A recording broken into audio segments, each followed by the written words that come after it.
Курсан Асанов Бүтүн Кыргызстан партиясы менен шайлоого аттанат. Генерал Курсан Асанов 4-октябрда өтө турган парламенттик шайлоого Бүтүн Кыргызстан партиясы менен бара турган болду. Аталган партияга депутат Тынчтыкбек Конушбаев да кошулду. Бул тууралуу алар социалдык тармактагы баракчасына жарыялашты. Эске салсак, Бүтүн Кыргызстан партиясына Акшумкар партиясынын төрагасы Темир Сариев кошулганын билдирген. Мындан сырткары аталган партияга 7 партия биригип, күздө өтүүчү парламенттик шайлоого бара тургандарын айтышкан.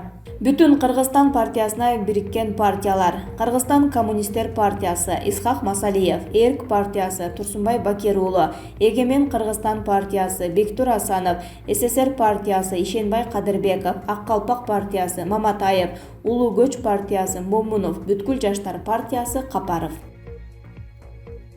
Ата журт жана Мекеним Кыргызстан партиялары шайлоого чогуу барат. Ата журт партиясы күздө өтчү парламенттик шайлоого Мекеним Кыргызстан партиясы менен чогуу барат. Эки саясий топтун лидерлери ушундай меморандумга кол коюшканын, шайлоого Мекеним Кыргызстандын желеги менен аттанышаарын аталган партиянын өкүлү Азаттыкка билдирди. Курултайды 19 августта Бишкектин четинде жаратылыш койнунда өткөрүшөт. Мекеним Кыргызстан партиясы 2015-жылы түзүлгөн. Аны парламенттик шайлоого жогорку кеңештеги Өнүгүү Прогресс фракциясынын депутаты Мирлан Бакиров жетектеп баратат. Ата журт партиясы 2010-жылы түптөлүп, башында Ахматбек Келдибеков, Камчыбек Ташиев жана Садыр Жапаров турушкан. Учурда партиянын лидери Ахматбек Келдибеков.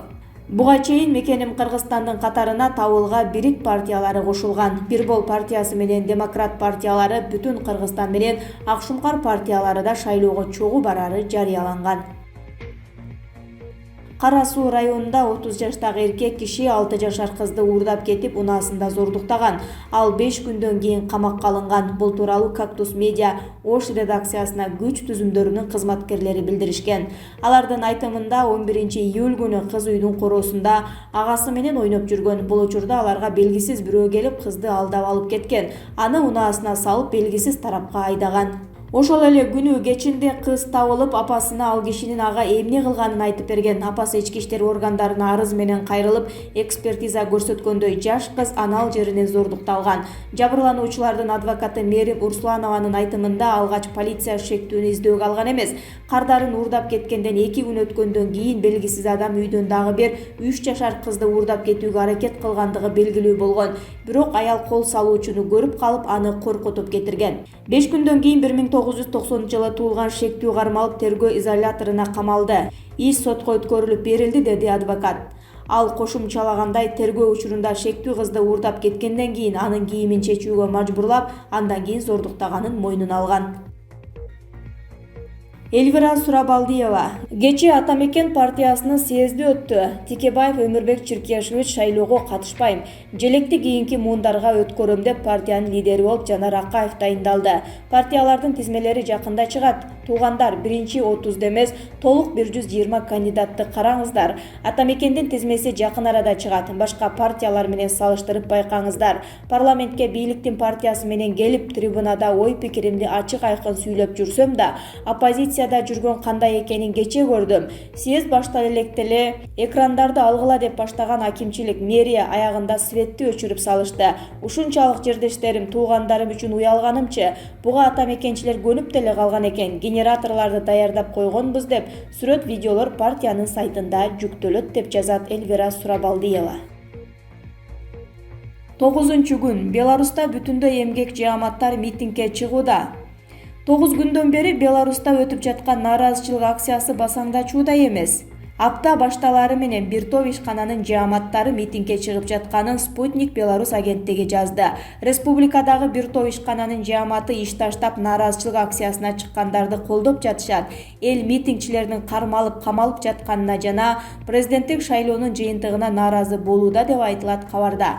17 августта көчөгө атайын техника чыгарган бир нече заводдун кызматкерлери гана эмес, мамлекеттик телеканалдардын журналисттери дагы чыгышты. Бел телерадио компания, ОНТВ, СТВ каналдарынын кызматкерлери азыркыдай шартта иштебей турганын айтып жатат.